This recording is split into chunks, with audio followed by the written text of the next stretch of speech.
Morning, Teacher Maricel. This is my performance task in English. I will be telling a story about Pinocchio. Named Geppetto carved a wooden puppet and named him Pinocchio. He was an unusual puppet, for he could see, hear, talk, and run. He also had a rather long nose that grew longer each time he told a lie. One day, Pinocchio lied to a kind man about how poor his father, Geppetto, was. The man felt sorry and gave Pinocchio 5 gold coins. On his way back home, Pinocchio ran into 2 robbers. "Out with your money," they roared. "Help!" cried Pinocchio. A fairy saved him and took him to her castle.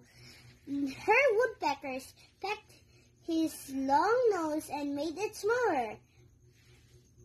"If you tell any more lies, you will turn into a donkey," she warned him.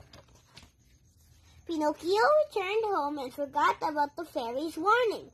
One night he lied about to Geppetto and went to play with his friends. In a trace, a pair of big hairy ears grew on his head, and soon he became a donkey. One morning, Pinocchio was grazing by the river when he stumbled and fell into the water. "Bray!" he cried out loudly.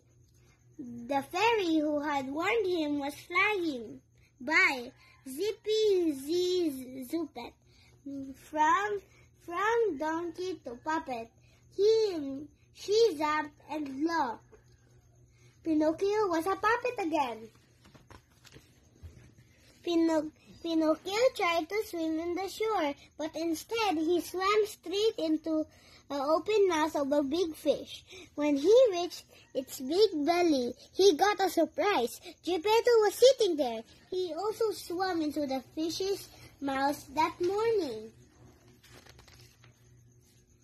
"Father, let's get out of here," said Pinocchio. He and Geppetto swam into the fish's throat and waited there until the fish would open its mouth. Then they dashed into the river and quickly swam to shore. On reaching home, Pinocchio told Geppetto all that happened and promised to be an honest puppet. He never lied again and lived happily with his father. The end. The lesson about this story is never to lie, because when you lie that much, other people will notice it, and then when you tell the truth, they will not believe you. Teacher Maricel, thank you for watching.